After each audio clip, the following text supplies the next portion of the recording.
میرا خیال یہ ہے کہ اب ہمیں اندازہ ہونا چاہیے خصوصاً پی ٹی آئی کے لوگوں کو کہ ہمارا جن لوگوں سے واسطہ پڑا ہے وہ تمام چیزوں سے آ رہی ہیں. شاید اگر میں یہ بھی کہوں کہ انسانیت تو چھوڑیں، اگر درندگی جو ہے وہ بھی اس سے کئی کم ہوگی جو آج کل انہوں نے سلوک روا رکھا ہوا ہے پی ٹی آئی کی قیادت کے ساتھ، پی ٹی آئی کے ورکرز کے ساتھ. بہت ساری باتیں ہیں بتانے کو کہ کیا کیا یہ کر رہے ہیں اور کون کون سی ایجنسیاں جو ہیں آج کل پی ٹی آئی کے ورکرز لیڈرز کو توڑنے کے لیے دن رات کام کر رہی ہیں. اگر آپ پوچھیں گے تو میں اس پہ تفصیل سے بات کر سکتا ہوں. میں چاہتا ہوں کہ آپ اس پر بات کریں. میں ضرور یہ چاہتا ہوں. بالکل. کے پی میں انٹیلیجنس بیورو نے جو ہے اب فرائض انجام دینا شروع کیے ہیں. آئی بی جو کبھی ہم نے نہیں سنا تھا پاکستان بننے کے بعد سے آج تک. بیورو کا یہ رول ہے کہ وہ لوگوں کے گھروں پہ ریڈ کریں. کے پی میں یہ سلسلہ شروع ہوا ہے ابھی کوئی 10-12 دنوں سے. اس سے پہلے پولیس جو ہے لگی ہوئی تھی، پرچے یک بعد دیگر درج کر رہے تھے. 3 ایم پی او کا سلسلہ شروع ہو گیا. اس کے بعد جو ہے ایکسائز والے آگے کود پڑے، لوگوں کی گاڑیاں اٹھانی شروع کر دی، بدنام کرنا شروع کیا. گھروں میں گھسنا تو ایک عام سی بات تھی.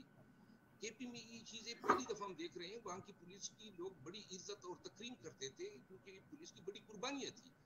جب سے موجودہ آئی جی صاحب آئے ہیں انہوں نے جناب علی اس فیصد کا ساتھ ہے. اب یہ آئی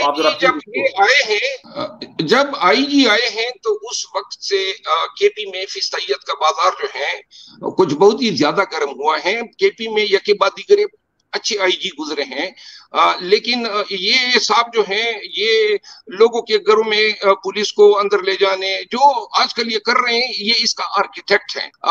جب پولیس کے بھی تمام کارتوس چل گئے، پرچے ختم ہو گئے اور عدالتوں نے ریلیف دے دیے تو انہوں نے آئی بی کو میدان میں اتارا ہے.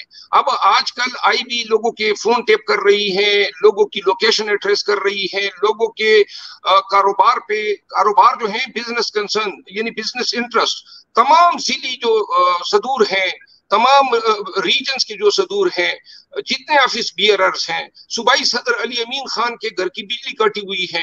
یعنی کہ ان کو سمجھ ہی نہیں آ رہی ہے کہ ہم کون سا وہ وحشیانہ پن کر سکیں. اور یہ سب کچھ جو ہے انٹیلیجنس بیورو کے موجودہ جو ریجن میں چیف ہیں اس کے احکامات کے تحت ہو رہا ہے. جو ڈی جی آئی بھی ہیں وہ اس نے ان تمام غیر قانونی احکامات کی تعمیل کرنے کے احکامات دیے ہوئے ہیں.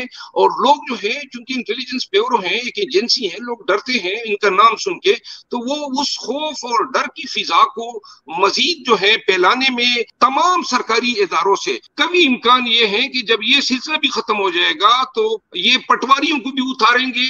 اور اس کے علاوہ جو ریس ہے جو سرکاری ادارے ہیں، میں آپ کو بتا دوں اسد